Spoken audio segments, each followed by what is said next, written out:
Dollar में कोई reserve नहीं रखता। जब डॉलर सरप्लस में होते हैं they invest in US treasuries. तो डॉलर पर प्रेशर उस वक्त आएगा जब ट्रेजरीज में सेल ऑफ होगा। ट्रम्प क्या चाह रहा था? He wants America to import less from the world. मगर जिस तरह चाइना है, इंडिया है, जो बड़े एक्सपोर्टर्स हैं इन यूनाइटेड स्टेट्स, उनकी इकोनॉमी भी तो असर पड़ा, तो अल्टीमेटली ग्लोबल स्लो डाउन आएगा।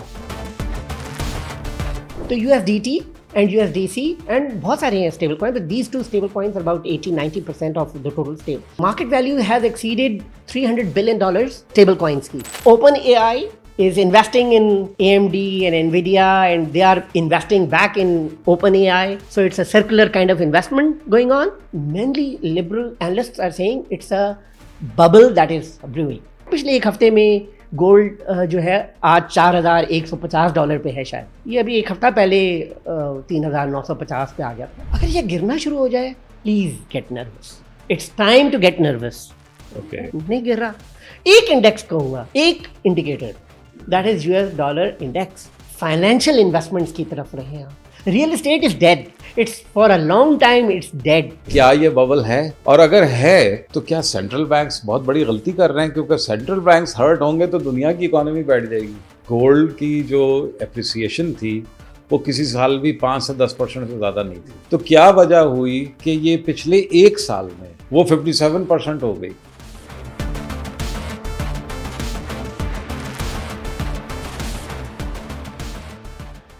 बिस्मिल्लाहिर्रहमानिर्रहीम, अस्सलाम वालेकुम, वेलकम टू बॉल्डी प्रोडक्शंस। आज हम एक ऐसा टॉपिक डिस्कस करना चाह रहे हैं जो कि हालात हाज़रा में शामिल तो है मगर बहुत ज़्यादा लोगों की नज़र नहीं है। मगर जो लोग इन्वेस्टमेंट्स और फाइनेंस की फील्ड से इंटरेस्ट रखते हैं वो यकीनन बहुत सारे सवालात में घिरे हुए हैं। ज़्यादातर स्पेकुलेशंस हैं और उन स्पेकुलेशंस की वजह से एक अजीब सी फ़िज़ा है पाकिस्तान में और दुनिया भर में। आज हमारा मकसद है कि अपने जो देखने वाले और सुनने वाले हैं उनको बहुत सारे ऐसे क्वेश्चंस पे थोड़ा सा क्लैरिफाई किया जाए, और इस डिस्कशन के लिए हमने अपने फाइनेंशियल और इकोनॉमिक्स के एक्सपर्ट फ़ुज़ैल ज़ुबैद अहमद साहब को दोबारा से दावत दी है। आज जो टॉपिक है वो बेसिकली है कि दुनिया की इकॉनमी में एक बड़ा सवाल है कि डॉलर इज़ अंडर स्ट्रेस, और डॉलर अंडर स्ट्रेस होने की बहुत सारी वजूहात हैं। पहली चीज़ जो कि हालिया कुछ डेवलपमेंट्स हुई हैं उसमें मैं बात करता हूँ CIPS की। CIPS चाइना ने एक स्विफ्ट का ऑल्टरनेट इंट्रोड्यूस करवाया है, which is cross border interbank payment system. ये cross border interbank payment system China ने इंट्रोड्यूस करवाया है, और इसकी आगे क्या शक्ल होगी, ये सक्सेसफुल कितना होगा, इससे रिलेटेड जो दूसरी चीज़ है वो ब्रिक्स है। ब्रिक्स में चाइना सबसे बड़ी इकोनॉमिक पावर है, और ब्रिक्स के बाकी मुल्कों ने इस बात के ऊपर रजामंदी का इजहार किया है कि वो आपस में जो ट्रेड है वो डॉलर में नहीं करेंगे, वो चाइनीज़ करेंसी में और बाकी जो उनकी आपस में करेंसीज हैं उसमें कर सकते हैं। और CIPS का वो इस्तेमाल करेंगे, किस हद तक करेंगे, ये भी एक सवाल है। फिर एक गोल्ड रश शुरू हुआ है। गोल्ड की बाइंग बहुत ज़्यादा है। सिर्फ 2025 में गोल्ड प्राइसेस जो हैं वो 57% बढ़ गई हैं। अब ये जब 57% बढ़ी हैं तो इसका मतलब है कि दुनिया में गोल्ड ख़रीदा जा रहा है, और ख़बर जो है वो यही है कि चाइनीज़ जो हैं और उनका सेंट्रल बैंक बहुत बड़े पैमाने पे गोल्ड की ख़रीदारी कर रहा है दुनिया भर में, और बाकी भी जो सेंट्रल बैंक्स हैं दुनिया में मुख्तलिफ ममालिक के, वो भी गोल्ड की ख़रीदारी कर रहे हैं। ये जो पहले मैंने डॉलर के ऊपर बात की, CIPS पे बात की, ब्रिक्स पे बात की, गोल्ड जो है वो उसका जो एक सडन राइज है गोल्ड प्राइसेस का, वो इस चीज़ को मज़ीद इसमें कंफ्यूजन क्रिएट कर रहा है। क्लैरिटी नहीं है, स्पेकुलेशंस बहुत बढ़ रही हैं। जो US गवर्नमेंट है उसमें भी एक इशू सामने आ रहा है कि पिछले 45 दिन से यूएस गवर्नमेंट का शट डाउन हुआ है। अब उसके ऊपर उनकी कांग्रेस में बातचीत चल रही है। उम्मीद यही है कि वो बहुत जल्द किसी नतीजे पर पहुंचेंगे और उसके बाद ये शट डाउन ख़त्म होगा। मगर जो एक्सपर्ट्स हैं, एनालिस्ट हैं, वो इन सब चीज़ों को देखते हुए ये बात कर रहे हैं कि बहुत ज़्यादा इन्फ्लेशन बढ़ने का इम्कान है।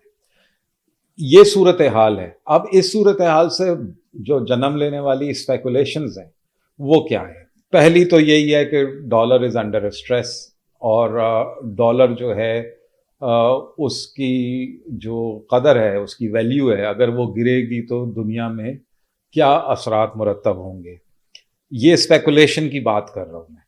दूसरी यही है कि यूएस इकॉनमी जो है इट इज़ गोइंग डाउन, यानी यूएस इकॉनमी स्लम्प आ रहा है। उसमें अगर एक इम्पॉर्टेंट चीज़ देखें तो जो one of the world's leading investors हैं उनमें वॉरेन बफेट का नाम सब जानते हैं।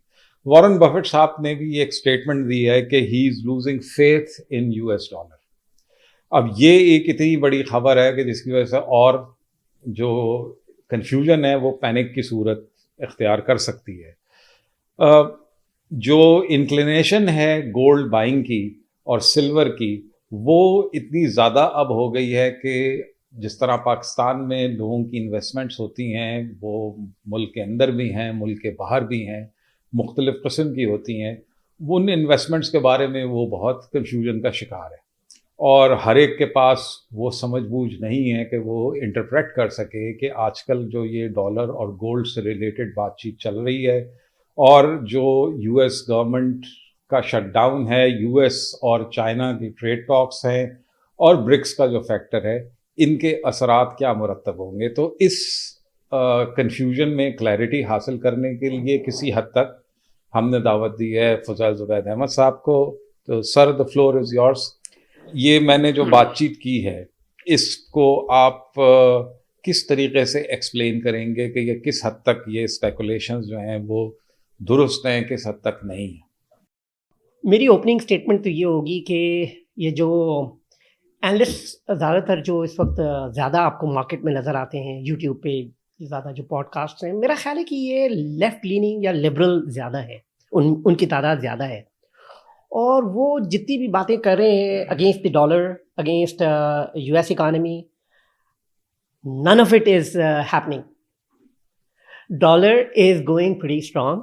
प्लीज आप ये कह रहे हैं कि जो दुनिया में इस वक्त बातचीत हो रही है कि dollar is probably under stress और जिसकी वजह से गोल्ड की वैल्यू बढ़ रही है, यू आर सेइंग कि नन ऑफ इज ट्रू?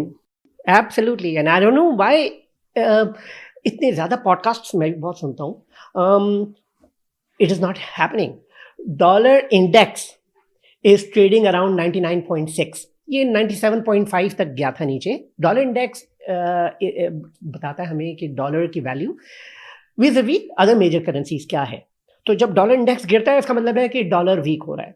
तो भाई अगर कोई ये कह रहा है कि डॉलर के ऊपर स्ट्रेस ज़्यादा है तो show me the cards, show me where the dollar is losing value. It is not. Dollar की वैल्यू अगर गिरे, जो कि नहीं गिर रही, 99.6 पे ट्रेड कर रहा है। जब ट्रंप ने टेक ओवर किया था तो 107 पे था और बहुत कुछ ही अरसे में नीचे आना शुरू हो गया। डोनाल्ड ट्रंप ये कहता है कि मुझे वीक डॉलर चाहिए। तो जितने भी एनालिस्ट थे, लेफ्ट लीनिंग एनालिस्ट, इन सब ने ये कहा कि नहीं, इसकी जो बातें हैं, जो ये करना चाह रहा है, इससे डॉलर स्ट्रांग होगा। Wrong, it didn't happen. The dollar kept losing its value from 107, यानी अप्रैल मई में इट क्रॉस्ड 119 और लोएस्ट इसने टच किया मेरे ख्याल सितंबर में, 97 पॉइंट समथिंग पे। From then it is growing. Nothing is happening to dollar. I don't know from where they are conjuring up such things कि डॉलर स्ट्रेस में आ गया है। भाई अगर कोई चीज़ स्ट्रेस में आई है तो शो मी इन फिगर्स, बताएं ना। ये भी खबरें गर्दिश कर रही हैं कि चाइनीज़ जो हैं वो यूएस ट्रेजरी बॉन्ड्स बेचकर गोल्ड खरीद रहे हैं। इसमें कहाँ तक सदाकत है? नहीं, मुझे देखिए, यूएस ट्रेजरीज की अगर आप यील्ड देखेंगे, अमेरिका में देखेंगे कि क्या वहाँ सेलिंग प्रेशर, ज़ाहिर है अगर वहाँ वो इन्वेस्ट नहीं कर रहा या ट्रेजरीज से पैसे निकाल रहा है चाइना, तो ट्रेजरी की कीमतें जो है मार्केट में गिर जानी चाहिए, नहीं हो गिर रही। They are stable. 10-year bond, 20, 30-year bond is trading less than 4.5% और stable है बिल्कुल. No sell off, bond sell off, nothing. तो बातें ज्यादा हैं और असल में जो चीज नजर आ रही है वो कुछ और है. वो क्या है? जो यूएस ट्रेजरीज खरीदते हैं, they are intelligent people. They know much more than the podcasters. जो अमेरिकन पॉडकास्टर्स हैं उनसे ज्यादा जानते हैं. उनकी तो रोजगार उस पर लगा है ना, प्रॉफिट उस पर उन्होंने कमाना है. तो यूएस ट्रेजरीज में उनका इंटरेस्ट वेन नहीं हुआ, कोई वेन नहीं हुआ. आपने उसकी बात की अपने इंट्रो में, बहुत अच्छा इंट्रो था आपका कि उसने स्विफ्ट का नेम बदल अपना बना दिया CIPS, चाइना ने. It's not happening. If China is buying gold and it's not buying treasuries. By the way, ये आपके व्यूअर्स को ये बात सुन के शायद अजीब लगे, जितनी भी यूएस ट्रेजरीज में इन्वेस्टर्स हैं, जो टोटल इन्वेस्टमेंट है, it's less than 20% by sovereigns including China. Please explain by sovereigns. Sovereigns means central banks जितने भी हैं जो डॉलर के रिजर्व रखते हैं, दे डॉलर में कोई रिजर्व नहीं रखता. जब डॉलर सरप्लस में होते हैं, they invest in US treasuries. तो डॉलर पर प्रेशर उस वक्त आएगा जब ट्रेजरीज में सेल ऑफ होगा, राइट?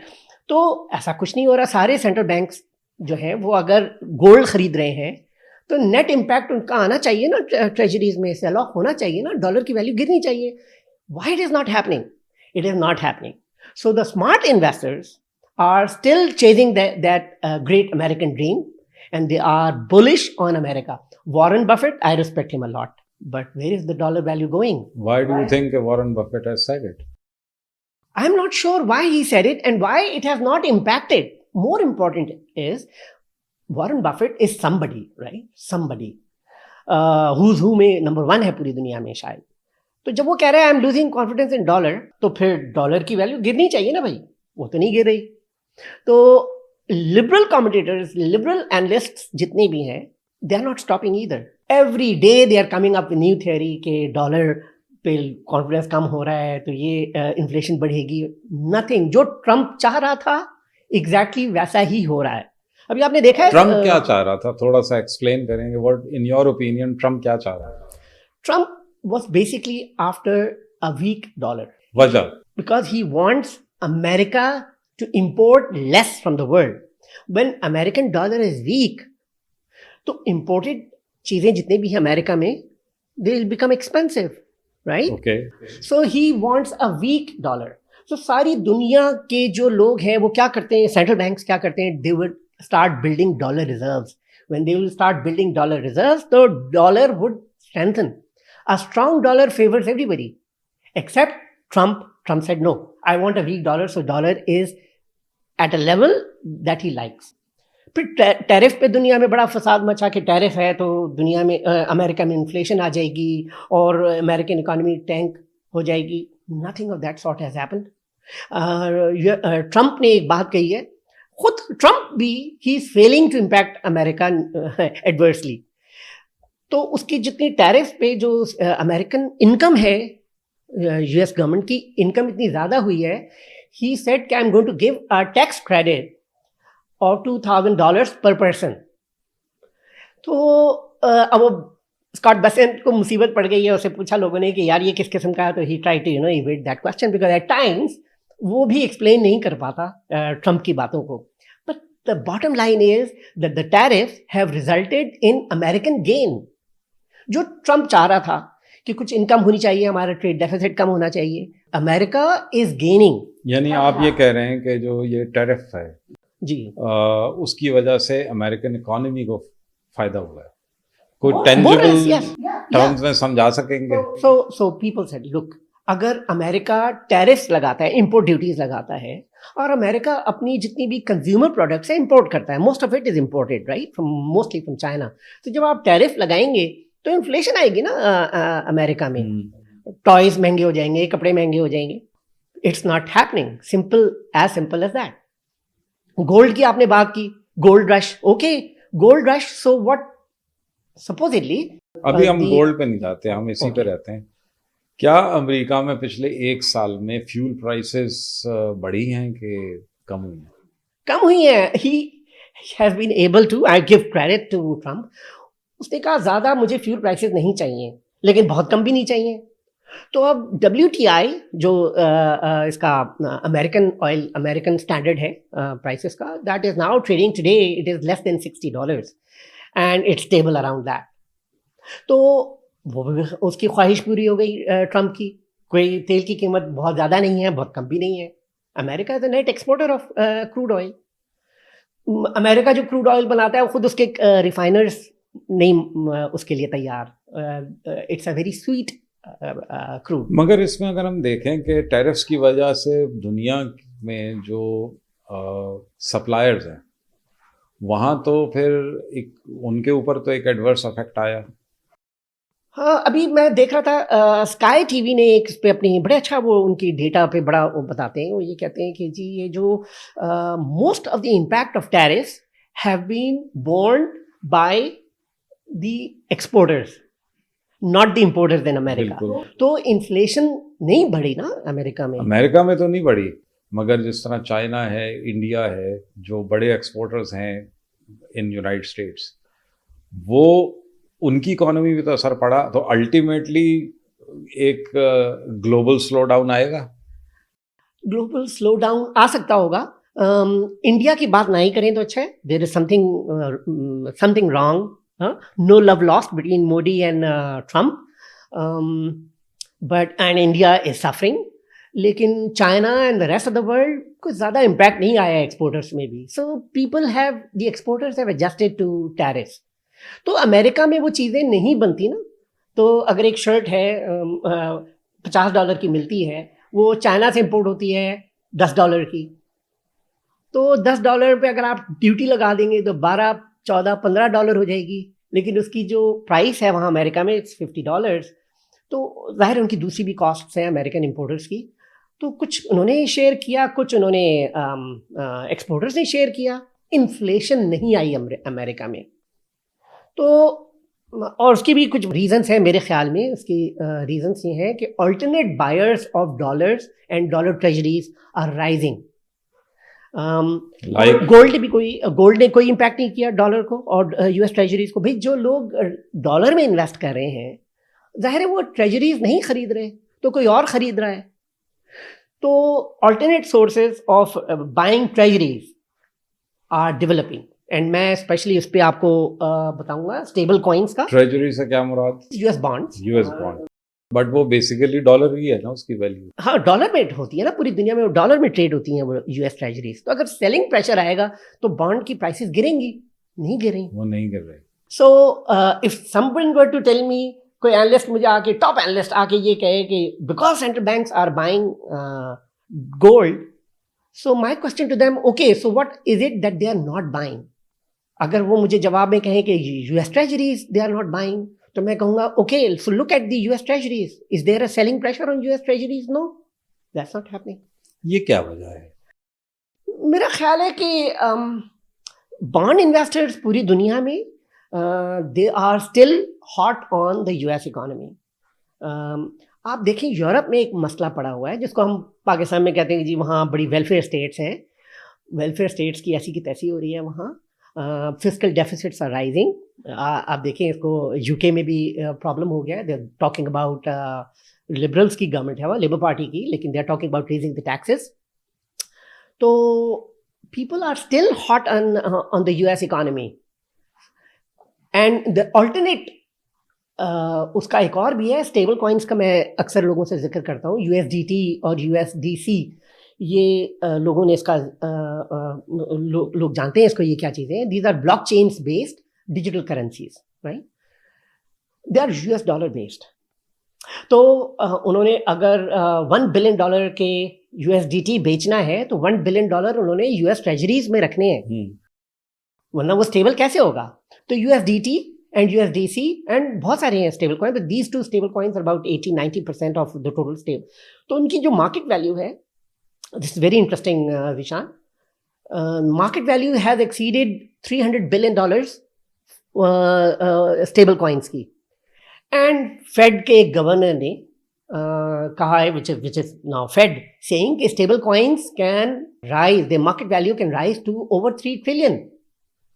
$3 ट्रिलियन के रिजर्व्स होंगे उनके पास जब $3 ट्रिलियन होंगे ना। ऐसे तो नहीं कोई हम कह रहे हैं USDT UDC, they are dollar based.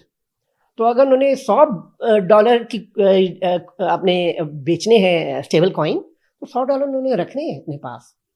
अगर कोई कहता है जी प्रेशर आ गया है, $100 बिलियन के स्टेबल कॉइन्स बिक रहे हैं, तो उनको $100 बिलियन रखने होंगे। मतलब it is indirectly contributing to the dollar.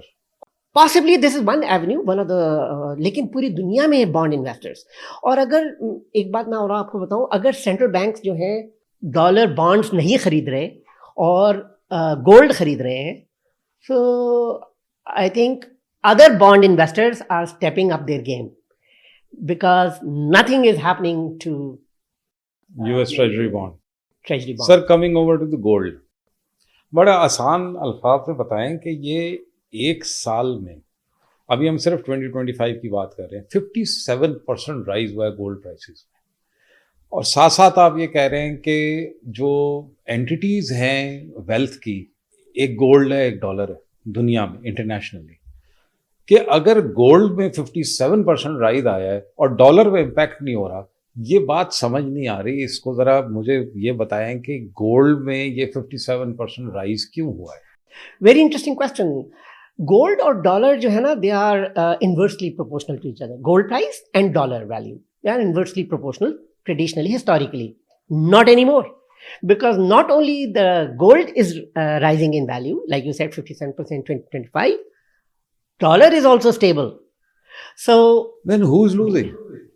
all right, जो डॉलर, ये जो गोल्ड की प्राइस से ज़्यादा इजाफा हुआ है, I would like to know कि how much is the dollar, the gold sale actually, is it just the trading value, margin based trading gold की बढ़ गई है, या एक्चुअली लोग गोल्ड खरीद रहे हैं? तो एक्चुअली अगर लोग गोल्ड खरीद रहे हैं, I would like to see, ये बारिक गोल्ड है ना हमारे Reko Diq, is the second largest gold miner in the world. तो फिर Barrick gold is a Canadian company, go and look up at the market value of Barrick gold. Nothing unusual is happening to Barrick gold. तो चूंकि ये सारे liberal analyst, liberal commentators are talking against the dollar, against bond, which is against Trump, on the ground they are missing some vital information. Why has dollar broken its linkages, the inverse linkage with the dollar, The gold. the gold and the dollar? Why is trading बढ़ गई है, या gold की value, gold की जो actual amount, actual consumption है इन the world, that is also consumption, मतलब central banks अगर खरीद रहे हैं गोल्ड, तो एक्चुअल कंजम्पशन बढ़ गई है ना गोल्ड की। तो अगर एक्चुअल कंजम्पशन बड़ी है, तो what is it that is keeping the dollar afloat, what is keeping the US treasuries afloat? तीसरी चीज एक और भी है, let's not forget, they are now attacking US stock market के। यूएस स्टॉक मार्केट में एआई बबल बन रहा है, तो because Open AI is investing in AMD and NVIDIA, and they are investing back in OpenAI. So it's a circular kind of investment going on. So mainly liberal analysts are saying it's a bubble that is brewing. तो ऐसा भी नहीं है। मेरा Nvidia के जो लोग हैं, ओपन एआई के जो टॉप एग्जीक्यूटिव्स हैं, no, we are building our data centres, we are investing in AMD, we are investing in NVIDIA, because people are building their data centers, and उसमें उनकी चिप्स यूज होंगी। सो ये जो players हैं, open AI, NVIDIA, AMD and others, Amazon, they are not buying this story कि there is a speculative bubble in AI stocks. AI stocks are leading in the stock market. American stock market में AI based stocks lead कर रहे हैं इसको। It's not a bubble. Sir मैं देखें, हमारे जो देखने वाले सुनने वाले हैं वो सारे आपकी तरह एक्सपर्ट्स नहीं हैं, और मेरे ख्याल से आपकी एक्सप्लेनेशन थोड़ी सकील हो गई है, डिफ़िकल्ट टू कॉम्प्रीहेंड। मेरा मासूम सा सवाल फिर से ये है कि दुनिया में वेल्थ है, उस वेल्थ में से ज़्यादा पैसा जा रहा है गोल्ड की तरफ, इसी वजह से गोल्ड की प्राइसेस जो हैं वो 57% जरूरी नहीं है। अच्छा, मेरा सवाल पूरा है। और डॉलर के लिहाज से बहुत सारे जो हमने डिस्कस किए, ट्रम्प के टैरिफ्स हो गए, वॉरेन बफेट की एक स्टेटमेंट आ गई, यूएस इकॉनमी का थोड़ा स्लो डाउन है, मगर साथ साथ आपने कहा कि जी ट्रेजरी बॉन्ड से कोई असर नहीं आ रहा और डॉलर इंडेक्स जो है उसमें डॉलर मुस्तहकम है। फिर कहीं ना कहीं तो कोई चीज स्क्वीज हो रही होगी ना। अगर गोल्ड जो है वो एक साल में sir 57% is a very very big rise. तो देखिए ये जो कमोडिटीज होती हैं ना, जो प्रेशियस मेटल्स हैं जैसे गोल्ड एंड सिल्वर, इसमें दो किस्म की ट्रेडिंग होती है। एक, speculators, they invest in derivatives, gold based derivatives, they just by contracts. Okay, तो गोल्ड की एक्चुअल कंजम्पशन से उनका ताल्लुक नहीं होता। एक तो ये है, और दूसरा है actual buying of gold, which is central banks. India is a major buyer in of gold. Countries में लोग ज्वेलरी भी लेते हैं, jewellers import gold. So actual consumption of gold and speculators in gold, ये दो कुवतें हैं जो गोल्ड में इन्वेस्ट करती हैं, जिनकी वजह से प्राइसेस बढ़ रही हैं। हमें नहीं मालूम कि ये actual investment in gold, actual consumption in gold, अगर वो बहुत सिग्निफिकेंट होता, आई रिपीट, अगर वो बहुत सिग्निफिकेंट होता, एक्चुअल कंजम्पशन ऑफ गोल्ड बहुत सिग्निफिकेंट होता, तो डॉलर वीक होना शुरू हो जाता और यूएस ट्रेजरीज में सेल ऑफ शुरू हो जाता। तो अगर मैं ये कहूँ कि ये एक ट्रेडिंग की वजह से बबल क्रिएट हुआ है, गोल्ड बबल, जिस तरह रियल स्टेट बबल है। अब पाकिस्तान में लोग रियल स्टेट की अगर मैं एग्जांपल दूं तो वो समझ जाएंगे कि आज से 15 साल पहले एक रियल स्टेट बबल क्रिएट हुआ पाकिस्तान में, और प्लॉट्स जो हैं वो रीसेल उनकी हो के, एक प्लॉट की अगर कीमत जो थी वो 50 लाख रुपए थी, तो वो 2 साल में वही प्लॉट जो है वो 1 करोड़ का हो गया या उससे ज़्यादा का हो गया। तो 100% से भी ज़्यादा उसकी प्राइस जो थी वो बढ़ गई। और फिर वो एक वक्त आया, बबल बर्स्ट हुआ। हमने यही चीज़ होते हुए देखी 15 साल पहले दुबई में, और अब फिर से दुबई में ये स्पेकुलेशंस हैं, अफवाहें चल रही हैं कि दुबई की रियल एस्टेट मार्केट फिर से उसका बबल बर्स्ट होने वाला है। कुछ लोग कहते हैं बबल बर्स्ट नहीं होगा, थोड़ी सी प्राइसेस जो हैं वो सेटल हो गई हैं क्योंकि इन्वेस्टमेंट्स बाहर से बहुत आ रही हैं। अगर हम इस बबल को रिलेट करें गोल्ड के साथ, कि गोल्ड में जो ये एक साल में 57% प्राइसेस राइज की हैं, कि ये एक बबल है, क्या ये बर्स्ट होगा? अगर ये बर्स्ट होगा, और जैसे आपने कहा कि इसमें इन्वेस्टमेंट जो है वो सेंट्रल बैंक्स की बड़े लेवल पर हो रही है, तो क्या सेंट्रल बैंक्स हर्ट होंगे उससे? सवाल के दो हिस्से हैं कि क्या ये बबल है, और अगर है तो क्या सेंट्रल बैंक्स बहुत बड़ी गलती कर रहे हैं? क्योंकि सेंट्रल बैंक्स हर्ट होंगे तो दुनिया की इकोनॉमी बैठ जाएगी। देखिए, मैं सेंट्रल बैंक्स पे सिर्फ इतना कमेंट करूंगा, they are not in the business of speculating. तो गोल्ड उतना खरीदेंगे जिसको वो एक्सप्लेन कर सकें, क्योंकि जब मार्केट वैल्यू गिरेगी, गोल्ड की प्राइसेस गिरेंगी, central banks will be hurt. Central banks में they are not in the business aspect. आपने जो बड़ी अच्छी मिसाल दी है पाकिस्तान में रियल एस्टेट की, पाकिस्तान में प्लॉट के खरीदार दो किस्म के हैं। एक वो जो फ्लिप करना है, उसने प्लॉट खरीदा बेच दिया, यू नो, और दूसरा है जो एक्चुअल प्लॉट खरीद रहा है to own and to make a house. ठीक है, तो पाकिस्तान में रियल एस्टेट की वैल्यू दो चीज़ों से बढ़ सकती है। एक, बहुत ज़्यादा लोग घर बनाने की कोशिश कर रहे हैं, प्लॉट ओन करने की कोशिश कर रहे हैं, पोजेशन लेने की कोशिश कर रहे हैं, या ये कि फ्लिपर्स के हाथ में आ गई, ट्रेडर्स के हाथ में आ गई है, and it's just speculative, right. तो मैं गोल्ड की भी ये बात बता रहा हूँ, central banks can not and do not and will not speculate on gold. So gold खरीदेंगे, वो बहुत ज़्यादा नहीं खरीदेंगे, it might fall. Central banks will be hurt and they don't want to, they are not in the business of getting hurt.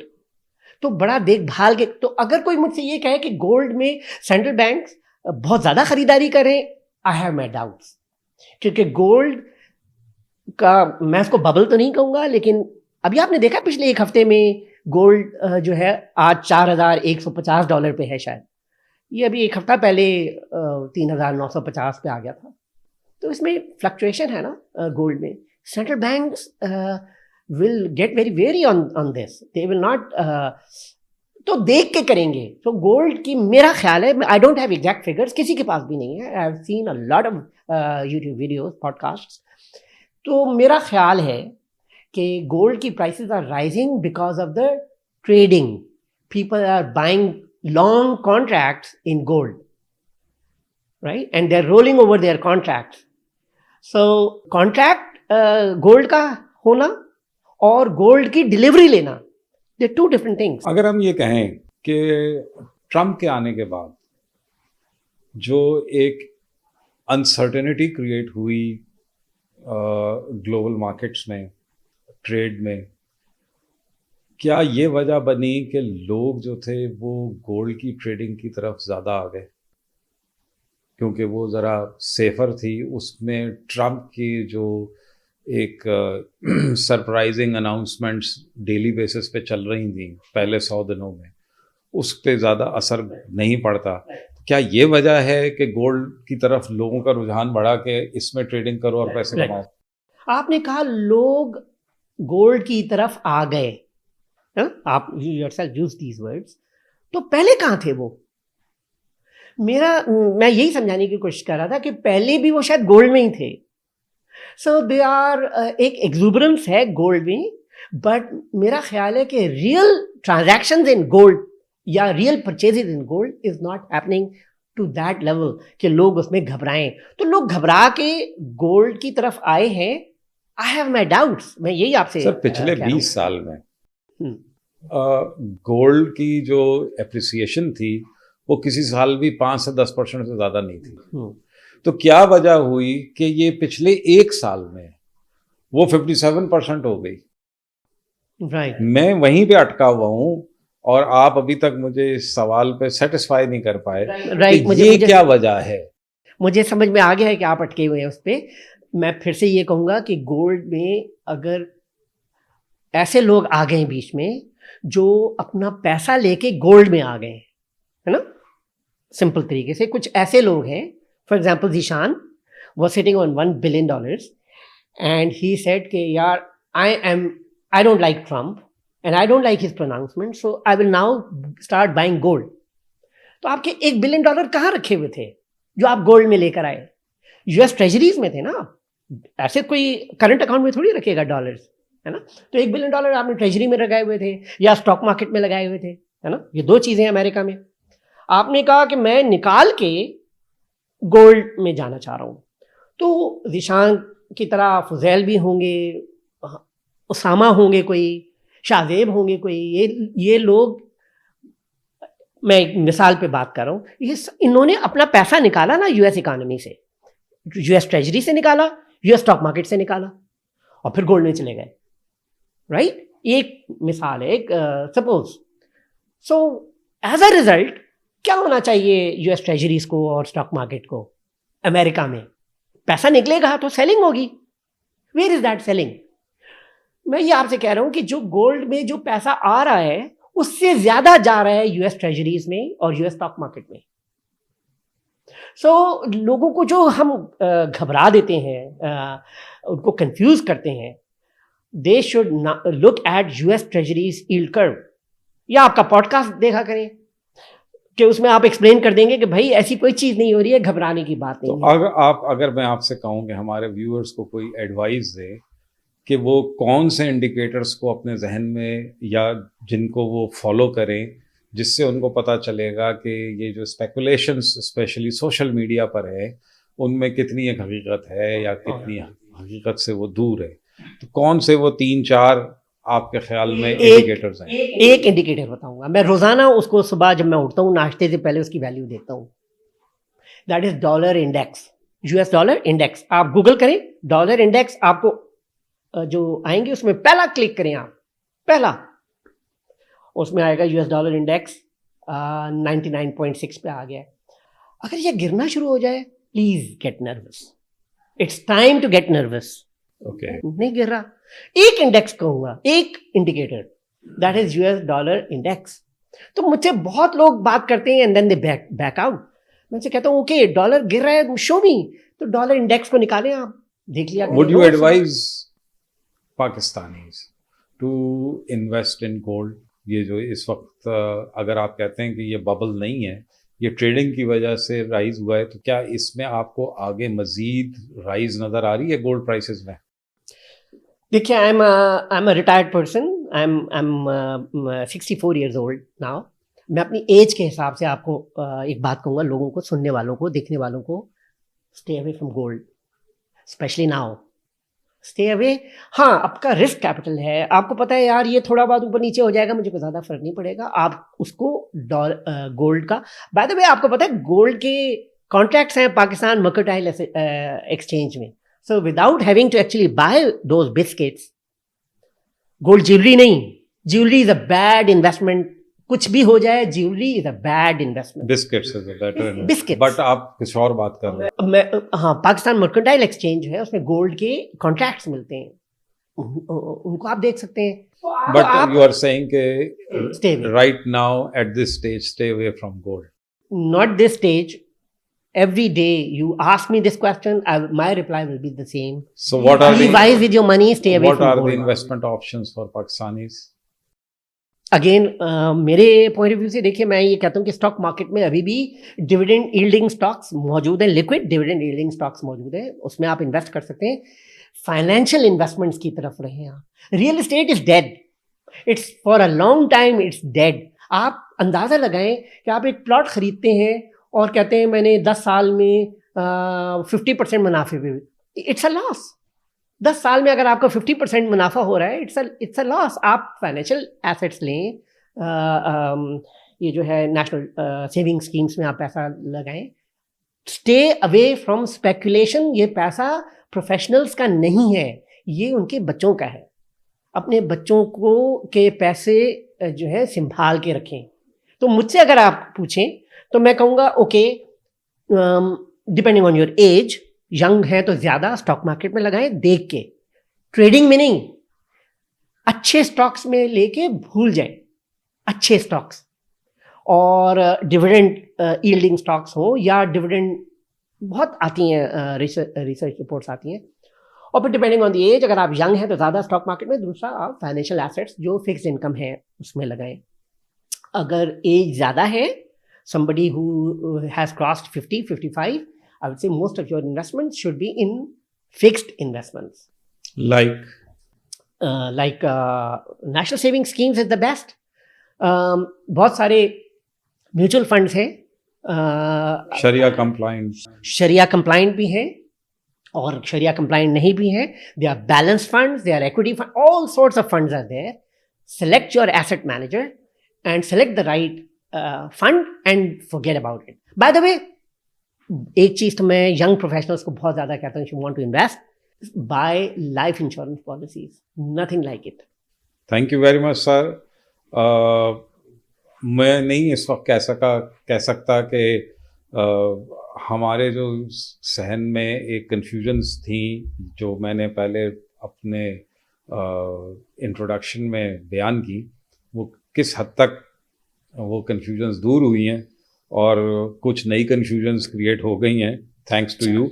मगर ये subject जाहिर सी बात है इतना कॉम्प्लिकेटेड है कि इसका कोई मतलब है white and black type, sorry black and white type answer इसका नहीं हो सकता। However you have made us pretty wise on how to see various reports on social media, और जो आपने एडवाइस दी कि डॉलर इंडेक्स को देखा करें, उससे पता चलेगा। गोल्ड के बारे में आपने एक्सप्लेन किया कि गोल्ड की जो ये सडन राइज है पिछले 1-1.5 साल की, उसकी वजूहात जो हैं वो ज़्यादा ट्रेडिंग है rather than the physical buying of gold. और साथ साथ आपने एक्सप्लेन भी कर दिया कि जो ट्रम्प का टैरिफ एक स्ट्रेटजी थी, it has paid its dividends to the American people. उनका डॉलर भी स्टेबल है, उनकी स्टॉक मार्केट्स भी स्टेबल हैं, और टैरिफ से इन्फ्लेशन उस तरह नहीं बढ़ी जिस तरह बयान किया जा रहा था लिबरल लेफ्टिस्ट जो कि एंटी ट्रम्प फोर्सेस हैं with in United states. So thank you. By the way, sorry Zeeshan, हो सकता है आपके व्यूअर्स ये कहें कि ये आदमी जो है ना ट्रम्प को पसंद करता है and he is a conservative, By nature, I am a liberal. I am left leaning myself. लेकिन I am a student of economics first and then anything else. So liberals को सुने, conservatives को सुने, लेकिन डॉलर इंडेक्स की value रोजाना उठ के देखें. So far, it's going strong. Thank you very much Fazail साहब, आपकी एक एक्सपर्ट ओपिनियन का और बहुत सारी आपने जो इन्फॉर्मेशन दी उससे अंडरस्टैंडिंग में यकीनन लोगों को फ़ायदा होगा. Till we meet next time, thank you.